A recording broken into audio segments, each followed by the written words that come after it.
Okay, everybody, for this week we are going to go over HTML formatting, quotations, comments, and colors. So we'll go ahead and we'll start with text formatting. What they mean by formatting is exactly what you see here. Is going to be bold, italic, the superscripts and subscripts. These work well for chemistry equations or algebraic expressions or things like that. Like 2 to the 4th power, the 4 would be a superscript. So here's all your different flags that you can use to format text. The bold and strong elements. This text is normal, this text is bold. It's just, you're just putting them in between. The open flag is a B, whatever's in between there is bold, and here is your closed flag. And did we go over, yeah, we've done this, paragraphs. So yeah, it's pretty simple. Just whatever's in between open B and closed B will be bold. Okay, the strong element defines text with strong importance. The content inside is typically displayed in bold. Now, just out of curiosity, what would happen if we change this to B? Let's see if there's any difference between bold and strong. Absolutely nothing. There's probably attributes to the strong tag that we'll play with later. Okay, the I element defines a part of text in an alternative voice or mood. The content is typically displayed in italic. I mean, that's literally what I stands for, is italic. And that's what it does. Just like in Microsoft Word, if you click right here, or there's your bold.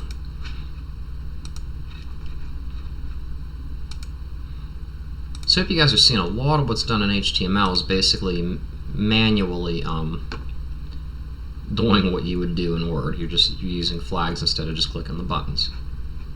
The M element defines emphasized text, and it's typically displayed in italic. So that stands for emphasis.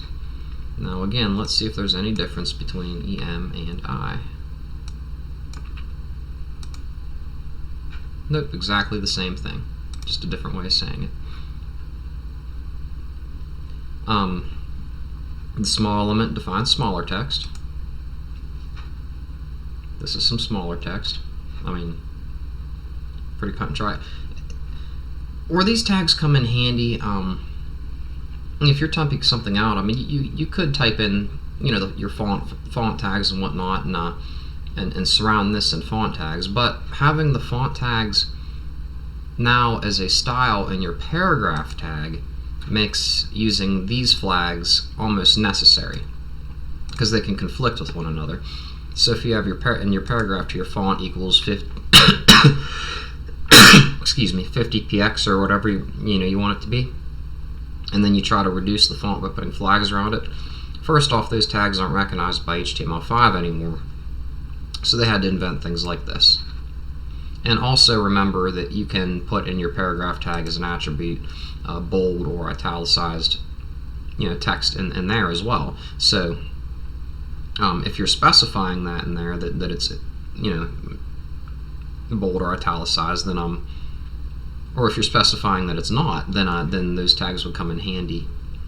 Like the EM tag instead of italicized or something like that would come in handy in your actual body, if that makes any sense. So I think a lot of these redundant tags are because of HTML5 not putting everything as styles into your paragraph, like we talked about last lecture last week. Okay, the mark element defines text that should be marked or highlighted. Again, I like to show you in Microsoft Word. Here's your highlighter.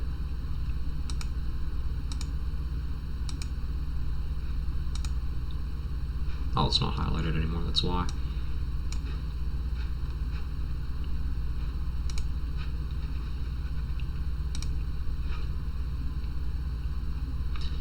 The del element defines text that has been deleted from a document. Browsers will usually strike a line through deleted text. The This does exist in Microsoft Word, but I'm not going to fumble around for a real long time trying to... Oh, it's right here. That's easy enough. Get back to...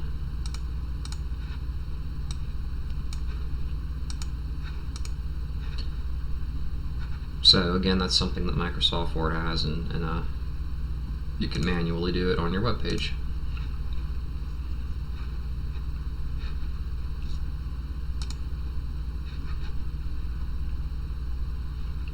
The INS element defines text that has been inserted into a document. Browsers will usually underline inserted text. Again, in Word, you would just... Here we'll cross it out and underline it. We deleted it, then added it back.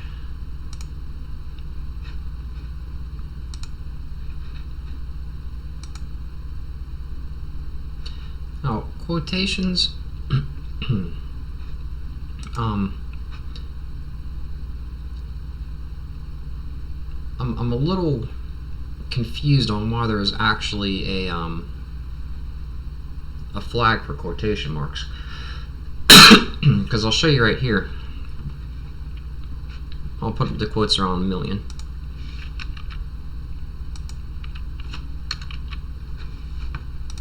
HTML does recognize the quotes as a character. Now this makes more sense. Block quote site. Here, here's your quote. It's indented over here, and I'm betting that having these commands in there is kind of like a cyber anti-plagiarism type of thing. I mean, even though it's saying right here, I mean the block quote command is what's pushing it over like that and making it stick out. But that makes more sense. But you'll see here in a second.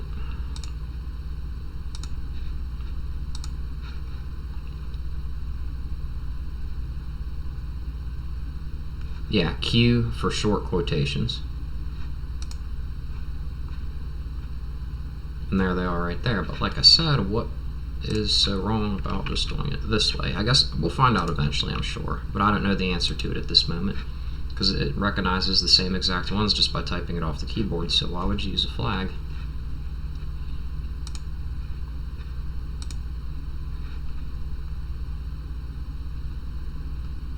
Okay, abbreviations. A tag defines an abbreviation acronym like HTML, CSS, Mr., Doctor. I guess I'll just show you what it does. It's kind of cool to have because the Who was founded in 1948. If I saw that, I would think the band, the Who. But if you hover over it, it tells you World Health Organization. So you put it, here's the command that you use, obviously, and it goes in as an attribute in the abbreviation element.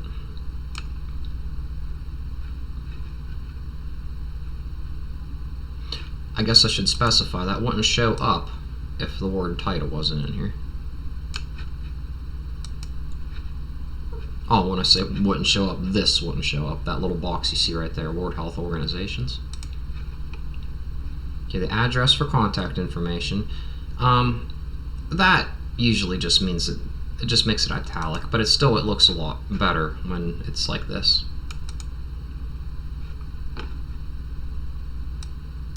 Actually, let me look at something here. John Doe. Yeah, they still had to insert the BRs and everything. So basically, they're showing you different ways to get the formatting. What we've learned so far, you pretty much could have done almost any of this, but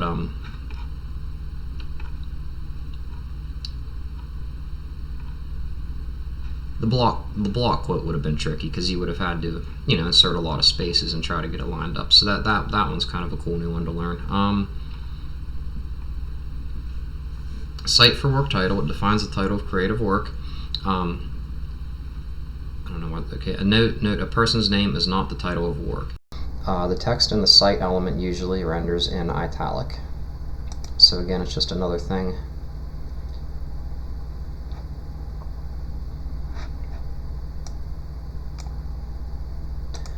Okay, it looks like they're following either APA or MLA here. It looks very familiar to me, but I can't remember which one's which. But you could have just used the I commands to do the same thing once again.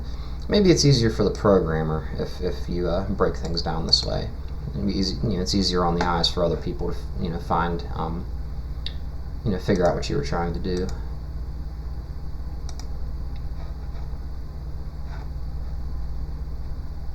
Bi-Directional Override. This sounds cool. This sounds like something off like Star Wars or Star Trek or something. Let's see what it does. Will be written from right to left.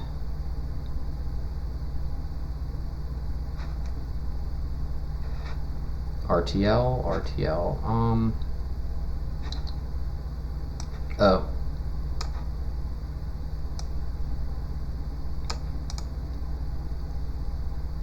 I cannot think for the life of me why anybody would want to do that,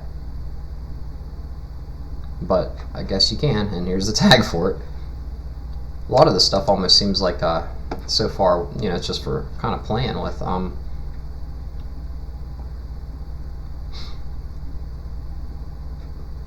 I'm drawing a blank on why anyone would want to do something like that though. Use an HTML element to add quotation marks to the letters. Cool. Wasn't it just Q?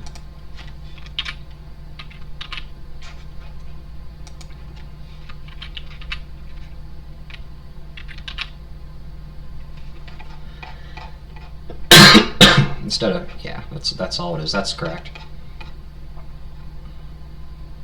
Okay, so here's all the new attributes we went over. You might want to copy those and copy them over into a text journal. That's the easiest way to make a text journal for this class, and that way you have everything lined up in the order that we learned it. So that's it for that. So that was a pretty, quotations was a pretty easy lecture. And I'll be right back for comments. No pun intended.